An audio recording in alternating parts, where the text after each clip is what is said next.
안녕하세요 여러분, 빈체입니다. 자, 오늘은 제가 여러분들께 저희 가족들이자 요즘 강아지, 고양이 못지않게 인기가 점점 올라가고 있는 크레스티드 게코, 이 친구들을 소개시켜 드리려고 합니다. 저도 크레를 키운 지가 3년 정도 되어 가는데 오늘 이 영상이 크레를 처음 키우시는 분들에게 도움이 되고자 정말 입문자의 시선으로 영상을 준비했고요. 저도 아직까지 배워가는 게 많고 전문가는 아니기 때문에 오늘 여러분들께 말씀드릴 이 내용은 현직 파충류 업계에 종사하고 계시는 라라랩탈 사장님께서 정보를 제공해 주셨습니다. 크레를 키워보고 싶거나 크레에 관심 있는 분들이 오늘 이 영상을 통해서 많이 알아가셨으면 좋겠고요. 자, 소개에 앞서서 어느 반려동물을 데려오시건 반려동물의 서식 환경이나 먹이, 케어 방법 등을 공부하는 건 정말 당연한 일이죠. 여러분들의 가족이나 환경, 생활 패턴 등등 함께 살아가는데 문제가 되지 않는지 꼼꼼히 확인해 주시면 좋을 것 같습니다. 어떤 반려동물이든 예쁘다고 데려와서 책임지지 못하고 방치하실 거라면 그냥 사진으로만 예쁘게 봐주시면 좋을 것 같습니다. 작은 비밀도 생명이니까요. 자, 그럼 본격적으로 이 크레스티드 게코 알아보도록 할 텐데 먼저 생활 습성을 알아두면 도움이 많이 되겠죠. 자, 우선 크레스티드 게코의 수명은 10년에서 15년 정도로 반려동물로 함께하기에 정말 좋은 친구들입니다. 야생에서의 서식지는 뉴칼레도니아라는 섬인데요. 주로 나무 위에 사는 수상성 게코류이며 여기서의 수상은 물 수상이 아니라 나무 숫자의 수상입니다. 그래서 낮은 관목과 덤불 사이에 숨어서 지내다가 밤이 되면 활동을 하는 야행성 게코류입니다. 이 뉴칼레도니아가 아열대 기후라고 해요. 연평균 24도 전후라고 하는데 기온 변화가 크지 않고 최저 온도가 20도, 최고 온도가 27도 정도라고 합니다. 자, 그리고 우기가 적어서 과습한 환경은 아니지만 크레 자체가 덤불 속이나 관목에서 숨어서 지낸다고 말씀드렸잖아요. 때문에 사육하실 때에는 습도에 조금 더 신경을 써주셔야 하고요. 습도 조절은 아침, 저녁으로 하루에 2번 정도 이런 분무기를 이용해서 조절해 주시는 방법을 권장드리는데, 하지만 여기서 자연의 도마뱀들은 습도가 너무 과하다 싶으면 나무 위쪽으로 올라가서 건조를 하기도 한다고 합니다. 그런데 우리가 키우는 사육장의 높이가 그만큼 높지는 않기 때문에 적당히 습도가 있다가 바짝 마르기도 하는 적당한 습도가 개체들한테 가장 좋습니다. 사람도 사우나에 너무 오래 있으면 힘들듯이 너무 과습한 환경은 좋지 않다는 거 알아두시면 좋을 것 같습니다.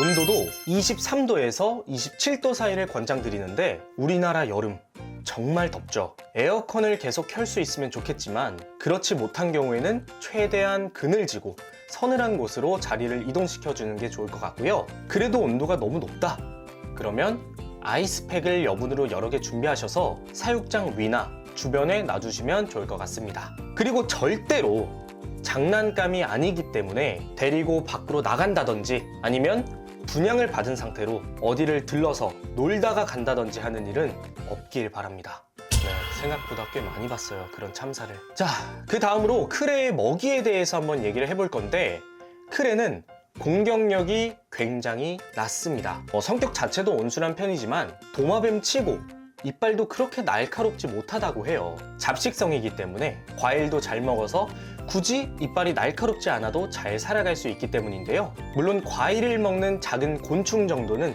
잘 사냥해서 먹을 수 있습니다. 사람도 고기를 좋아하듯이 크레도 곤충을 좋아하지만 또 당연히 그렇지 않은 친구들이 있죠. 하지만 너무 걱정하지 않으셔도 됩니다. 우리에겐 슈퍼푸드가 있기 때문이죠.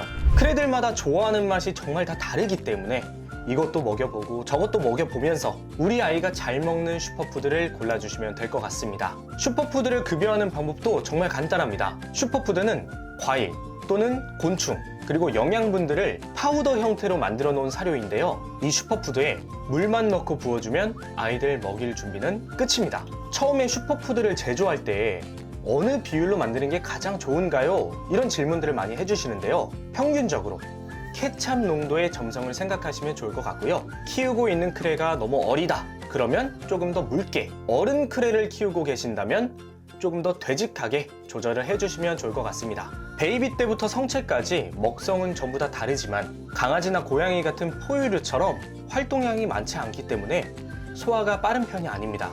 그래서 밥은 보통 2일에 한 번 혹은 3일에 한 번 주시면 되는데요. 이때에도 몸무게의 10분의 1 정도, 예를 들어 10g 크레의 경우 1mm 정도 주시면 되고 꼭 1mm를 다 먹일 필요도 없습니다. 사람도 마찬가지로 배가 부르면 잘 안 먹듯이 크레들도 배가 부르면 남길 수 있기 때문에 개체들 식성에 맞게끔 주시면 될 것 같습니다. 자, 크레스티드 게코는 탈피를 합니다.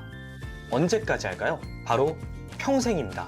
보통 어릴 때는 15일에 한 번씩, 그리고 커서는 한 달에 한 번씩 하는 편인데요. 이때 몸을 비벼서 탈피 껍질을 벗을 수 있도록 구조물들을 넣어주시는 게 좋을 것 같습니다.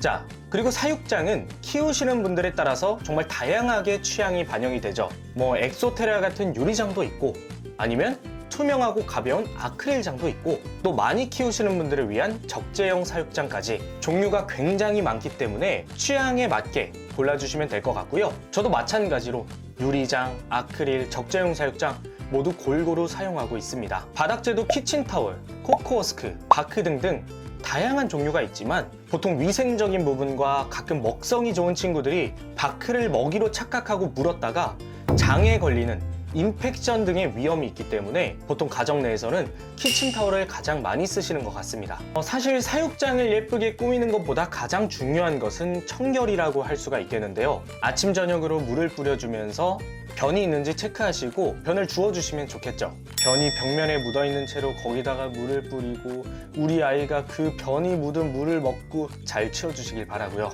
모든 반려동물도 그렇지만 도마뱀도 아프면 병원에 갑니다. 요즘은 다양한 동물을 치료하시는 수의사 선생님이 많이 계시기 때문에 개체가 다쳐서 아프거나 컨디션이 좋지 않다거나 하시면 꼭 병원에 데려가셔서 진료를 보시는 걸 추천을 드릴게요. 자, 오늘 이렇게 크레스티드 게코 사육법에 대해서 알아보았는데요. 정보 제공해주신 라라랩타일 사장님께 다시 한번 감사드리고, 또 사육 정보에 대해서 궁금한 점 댓글로 남겨주시면 우리 라라 사장님께서 질문에 대해 답글도 많이 남겨주실 거니까 많이 물어봐 주시면 좋을 것 같습니다. 그리고 라라랩타일 방문도 많이 해주시고요. 네, 나의 반려동물 이쁘고 건강하게 오래오래 키워주시기 바랍니다. 감사합니다. 안녕.